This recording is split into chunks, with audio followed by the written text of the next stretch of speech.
Good evening, students. So tonight's video is over solving multiple step equations. So let's just go through what we've learned so far. We started with one-step equations, learning what inverse operations were. When we see addition, we really do subtraction to undo. When we see multiplication, we use division to undo. Then we moved on to doing two-step equations, where we had to either add or subtract first, and then we multiplied or divided to solve for our variable. Now we're going to solve equations that require 3 or more steps. So we're progressively adding on here. But I want to give you some good news, and that is that solving multi-step equations is taking things that we've done earlier and just now adding one more element, and that is an equal sign. So let's take a look at what we've already done. In class, we've already learned how to combine like terms.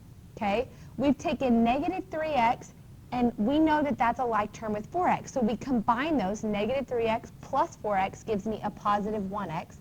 I see that my constant can't combine with anything, so I leave it alone. We know how to do that. We also know how to do a problem similar to 3 times p minus 5 plus 8. I can simplify that. I see a constant or a quantity outside of parentheses, so I know I have to distribute. And we know how to distribute. 3 times p is 3p. 3 times negative 5 is negative 15. Add 8. Then I look at that. I ask myself, can I combine any like terms? I can. I can combine my constants here. So I get 3p minus 7. And that's as much as we've done so far with combining like terms and the distributive property. So here in this box, I've given you 5 problems. I want you to just go back to combining like terms and distributive property and reassure yourself that you know how to do these problems. So work out these 5 problems in your journal, distribute, combine like terms, remember to write your constants at the end, and then press play when you're finished, and you'll see where we're going to take these 5 problems and add on just one more part to it, an equal sign, to solve an equation. All right, so you just worked the 5 problems. Now you're going to see that we're taking those same ideas, adding an equal sign, and we're now going to be able to solve for a variable. So let's do that. Right now, I want you to kind of hide this right here. This equals negative 15. Just act like it wasn't there right now.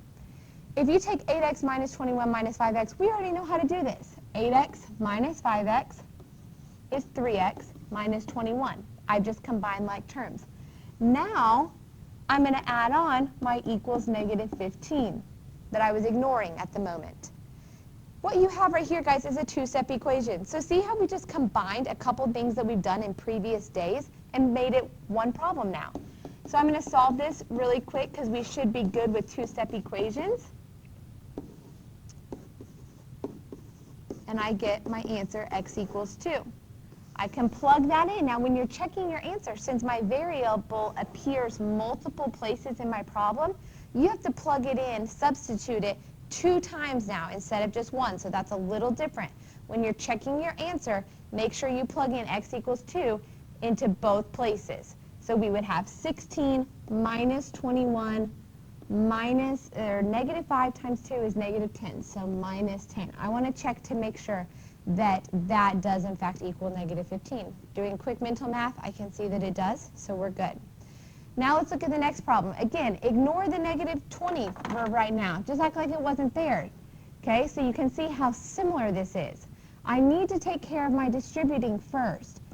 Since there was no number in front of that parenthesis, I know it's a 1, a negative 1. So I'm going to carry my 10y down, and I'm going to go ahead and distribute. Negative 1 times 4y is negative 4y. Negative 1 times 8 is minus 8. Now, unfortunately, I have to uncover that so I can see what the rest of my problem is. And now, I'm ready to combine like terms. So I didn't need to uncover it yet. I guess I could have finished this part first. 10y minus 4y. Those are like terms. I combine those, and I get 6y minus 8 equals negative 20. Okay? Finish that up for us. See what you get for your y. And then check it. Plug it back into the problem. And we'll go over it in class, but I want to see what you guys get. Okay, let's do one with a fraction. Nothing different. I still need to distribute. Also, look at this problem. See how the 4 is written on the left instead of the normal way, which we're kind of used to seeing our problems written, is like this. Okay, so what I was saying was you could take the equation in black and write it in green. It's the exact same equation, we just put the 4 equals at the end, so it said equals 4, if that makes it easier for you to see. But I'm going to continue working it, the one that's in black. So I need to distribute my 2/9. So if you want to make both of these fractions, guys, what you can do is put these over 1, okay, since we're distributing in a fraction. So I have 4 equals. Now I have 2 times 4y gives me 8y, and I've got to do the denominators. 9 times 1 gives me 9. Now I distribute 2 times -2 gives me -4, and 9 times 1 gives me 9.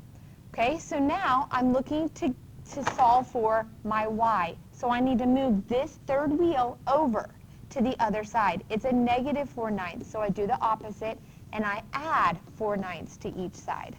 Okay, well, I need to make this 4 right here have a denominator of 9. Okay, so I know that that's going to be 36/9 is equal to 8y, and I had my plus 4/9 here. I'm just recopying this because I ran out of room on the other side there. So 36/9 plus 4/9 gives me 40/9 is equal to 8y. Now I need to solve for y. 8 is being multiplied by y, so I undo that by dividing by 8. Or the same thing, since this is a fraction over here, I'm going to, instead of dividing by 8, I'm going to multiply by the reciprocal. We know that's the exact same thing. The reciprocal of 8 is 1/8. So I'm going to multiply this side by 1/8. Now my 8's cancel, so I finally got y alone, which is what I want. Now I multiply 1 times 40 gives me 40. 9 times 8 is 72. Okay, now you would want to simplify that answer and then plug it in and make sure it is correct. All right, that is it for multi-step equations.